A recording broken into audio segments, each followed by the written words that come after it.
Kuha ang video na ito sa isinagawang surveillance ng Batasan Police Station sa isang bahay sa may barangay Old Balara, Quezon City.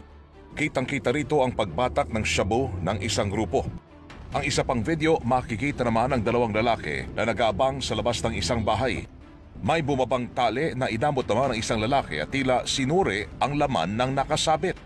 Nang kanya na itong bitawan, muling umakyat ang panali sa itaas na bahagi ng bahay. Ito pala ang estilo ng pagbenta ng iligal na droga ng tatlong sospek na dinakip sa ginawang bypass operation kagabi.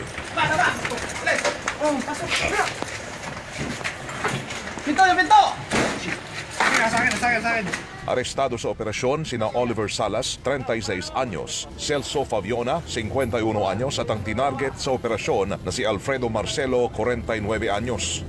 Sa pagsusuri ng pulisya, nakuha sa mga suspect ang 7 sachet ng shabu at ang mga drug paraphernalia. Aminado naman ang mga suspect na gumagamit nga sila ng illegal na droga. Pero si Marcelo, iginit na tumigil na siya sa pagtutulak ng shabu. Tumigil na po ako. May 1 linggo na po akong tumigil. Opo. Nang fixation na po ako nagbenta po. Kasi yun ang pong malakas. Gano'ng katagal yung fixation na yun? 2 weeks lang po.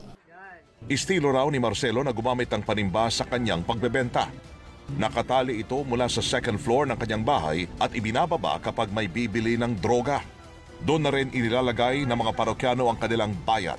Pagka may sobra po ako minsan, pagka may nagganap po, may nagtanong ng gabi, yun, nagagamit ko po yun. Kumbaga sa balon, panimba po yun. Para po hindi na po ako bababa ng, ng hagdan, hindi na po magbubukas ng pinto.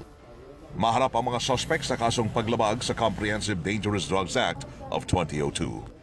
Weng de la Peña, Radyo Pilipinas.